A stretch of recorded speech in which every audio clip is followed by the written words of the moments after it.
বাংলাদেশের গণমাধ্যমগুলোতেও এই মিসইনফরমেশন নানাভাবে ছড়ানো হয়েছে। সেই জায়গা থেকে আমাদের আরো সচেতন এবং পেশাদারিত্বের জায়গা আসলে আসা উচিত, কারণ দল হিসেবে বা একটা রাজনৈতিক শক্তি হিসেবে আমরা বিভিন্ন সময় এটার ভিকটিম হয়েছি এবং হচ্ছি। আমাদের বিভিন্ন সময় বিভিন্ন কথা ভুলভাবে স্থাপন করা হচ্ছে এবং একটা মিডিয়া কর্তৃক একটা রাজনৈতিক মেরুকরণের চেষ্টার জন্য বিভিন্ন সময় আমাদের বক্তব্য কোর্টকে ভিন্নভাবে উপস্থাপন করা হচ্ছে। তো সেই জায়গা থেকে আমরা আশা করব যে আমরা রাজনৈতিক দলগুলোর সাথে গণমাধ্যমের যে সম্পর্ক, সেই সম্পর্ক আরো ইতিবাচক হবে এবং যে মুক্ত গণমাধ্যমের প্রতিশ্রুতি আমরা সকলেই দিচ্ছি, সেটি আসলে আরো কিভাবে কার্যকর করা যায় সেই বিষয়ে আমরা যদি আরো বাস্তবিক অর্থে আরো খোলামেলা আমরা নিজেদের মধ্যে আলোচনা করতে পারি, সেই রূপরেখা তৈরি করতে পারি, এটি আমাদের জন্য ভালো হবে। গণমাধ্যম সংস্কার কমিশন আসলে অনেক আগেই হয়েছে, আমি উপদেষ্টা থাকার সময় হয়েছিল এবং আমাদের যে সময়সীমা সেই সময় ছিল যে গণমাধ্যম সংস্কার কমিশনের সুপারিশগুলা দ্রুত আসবে এবং বাস্তবায়ন হবে, সেটি অনাকাঙ্ক্ষিতভাবে অনেক দেরি করছে। তো আমি মনে করি যে সেটি দ্রুত হওয়া উচিত, কারণ সেই সংস্কারের রূপরেখাগুলো আসলে এবং বাস্তবায়ন হওয়া শুরু করলে আমরা আসলে বলতে পারবো যে জুলাই গণঅভ্যুত্থানের পরে আসলে গণমাধ্যমের পরিবর্তনটা দৃশ্যমান হচ্ছে। গণমাধ্যমে যেই মালিকানার বিষয়টা আসছে, আমরা এটা সমর্থন করি যে মালিকানার বিষয়টা সুস্পষ্ট হওয়া উচিত, কারণ বিভিন্ন কর্পোরেট মালিকানা কোনো একটি গোষ্ঠী বা বিভিন্ন কায়েমি স্বার্থে গণমাধ্যমকে ব্যবহার করার সুযোগ পায়, ফলে গণমাধ্যমগুলো জনগণের কথা না বলে বিশেষ রাজনৈতিক উদ্দেশ্য অনেক সময় ধারণ করে।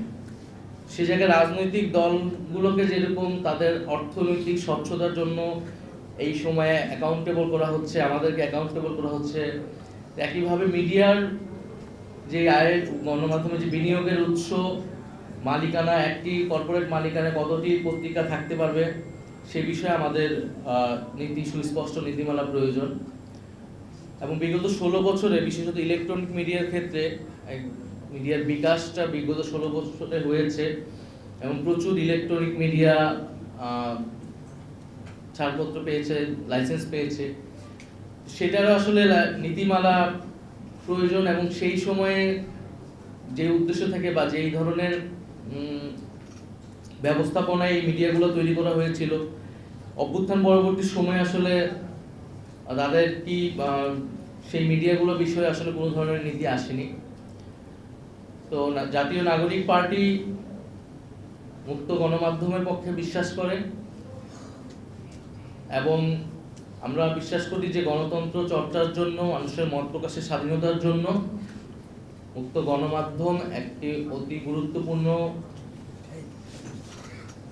মানদণ্ড। ফলে আমাদের এই আন্দোলনেও কিন্তু মত প্রকাশের যে অধিকার, সেই অধিকার হরণ থেকেই এই আন্দোলনের যাত্রা শুরু। ফলে জুলাই গণঅভ্যুত্থানের সেই আকাঙ্ক্ষাকে ধরে আমরা বলতে চাই যে ভবিষ্যৎ বাংলাদেশে আমরা গণমাধ্যমে যে ধরনের দলীয়করণ দেখি, গণমাধ্যমের উপরে সরকারি হস্তক্ষেপ দেখি, গণমাধ্যমের উপর নানা ধরনের সামাজিক চাপ দেখি, সেগুলো থেকে বের হয়ে সত্যিকার অর্থে গণমাধ্যম কাজ করতে পারবে এবং সাংবাদিকরা তাদের নিরাপত্তা এবং পেশাদারিত্ব বজায় রেখে মানুষের পক্ষে সেই কাজগুলো করতে পারবে। বিগত এই অন্তর্বর্তী সরকারের সময়ে গণমাধ্যম যে কিছু নানামুখী চাপের মধ্যে বিভিন্ন সময় পড়েছে।